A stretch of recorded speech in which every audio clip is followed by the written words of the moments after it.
Hello everybody, I'm Sharpened Blade, and today we're going to take a little look at the Kizer Cormorant.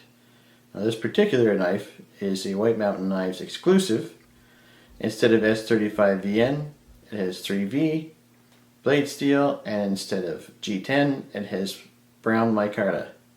This is kind of the treatment that White Mountain Knives gives their exclusives from Kizer. You kind of see those materials used quite a bit, so I don't think it. So it's a bit of an upgrade over S35VN, and micarta. It depends if you like micarta or G10 better, but the price is the same. It's $119 for this, and it's $119 for the regular production version as well. For me, I don't feel like a knife like this needs 3V. But like I said, that's kind of what White Mountain does with their Kizer exclusives.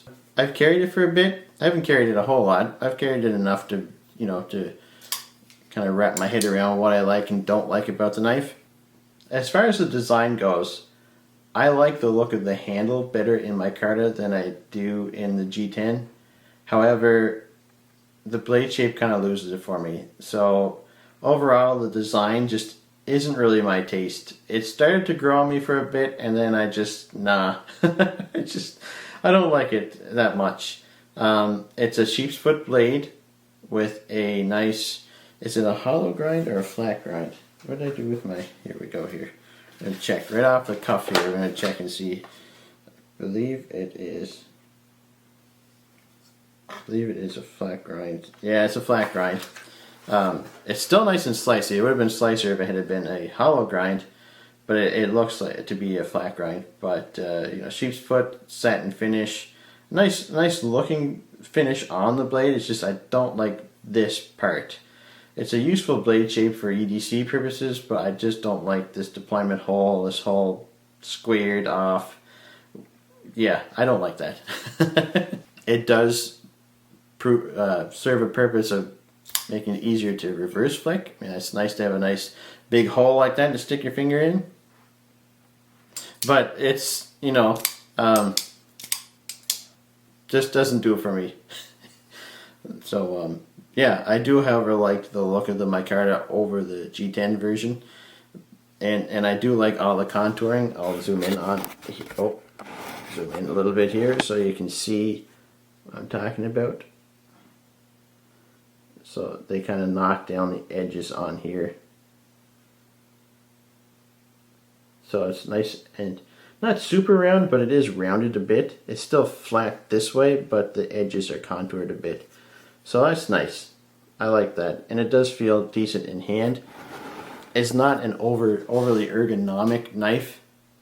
It's not super comfortable in my hand. I mean, it works. There's no real hot spots that I feel.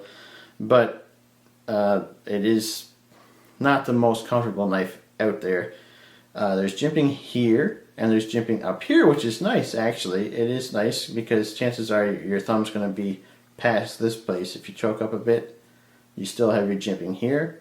It's not super aggressive jimping, but it works well enough. So no real complaints there. It could be a little bit more aggressive, but I'd rather it be a little less aggressive than a little too aggressive. So anyway, so at least it still works. I forgot to mention there's some jimping on the button lock itself. On the button, I should say. That's really nice to see too. I don't usually have a problem with my thumb slipping off of the button, but it's certainly not with this one. So that's a nice touch too. I also forgot to do specs and size comparisons, so yeah, real professional. But you're looking at a blade length of about 3 1/4 inches long, blade thickness about 3 millimeters, a 4-inch handle, a little bit over 4 inches long, but a 4-inch handle, and it's right on, it's 1/2 inch thick, and it weighs 2.7 ounces. And for our size comparisons, we have the channel favorites figure out how to hold this. So this is it with the Rat Model 1. Line up the pivots. Alright, and then this is it with the Rat 2. Line up the pivots. So it's right in between those two knives. It's a decent size for EDC. And it's got a deep carry clip. The screws still stick up a little bit, but they're not too bad.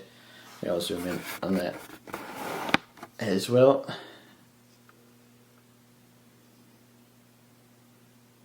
See, but there's still lots of room there for material to go past those screws, so that's really not that big of a deal. We'll look at centering while we're here. It's perfectly centered, so that's really nice too. Overall, there's really not much to complain about with this knife other than just personal preferences. Whether you like the design or not, and whether you like a button lock or not. However, where this knife starts to, I don't know, it's not that it's not really the knife's fault. It's just, like I said, personal preference. So I realized with this knife that I really don't like spring-based detents. I really don't. Some companies do them very well, like the ProTech Malibu. That knife feels like it has a detent, and it's just a button lock, but they did it very well. This has multiple modes of deployment, which we'll get into now, but they all work well, but they're not satisfying. Not like, say for instance, the Nimble. The Nimble has like a detent ball type of detent, and it's very snappy. This is, you know, a little slower. It works, like I said, it still works, but it's, for me, it's not super satisfying. So let's go through the different ways to deploy this knife, and I'll get into that a little bit more. So you've got your reverse flick, you got your regular flick with a back flipper tab, you've got your front flip, and then you've got the button lock itself,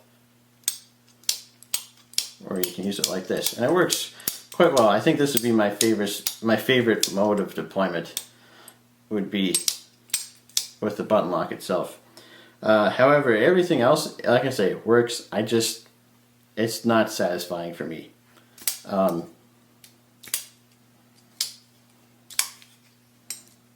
There's a little bit of button lock, but you see that quite a bit on the billet button lock. There's a little bit of lock stick on the button lock. I see that quite a bit on button locks, so I don't think that's anything to be too concerned with. But yeah, I don't know. It's a nice knife. It checks off most of the boxes for me, but it just doesn't satisfy me in the crisp action that I like with other types of lockup. If that makes sense. Hopefully that makes sense. Something I forgot to mention was you can put the pocket clip on this side of the knife as well. So this is a truly ambidextrous knife. It's very button locks are usually very lefty friendly. So yeah, this knife is just that. It's a very lefty friendly knife. And what I don't like about this knife is just purely my personal preferences. So if you don't necessarily have to agree with what I say, if you like the look of this knife and you like button locks, you're going to really like this. It's just that for me, it just doesn't do it quite enough for me to really enjoy this knife. But it is fun to fidget with. It's just not super satisfying in the detent portion of the knife. And I think that comes from all these different deployment methods. I mean, if you consider that, they do a pretty good job with it, because you've each flipper tab, you know, a front flipper compared to like a back flipper, needs different types of detent.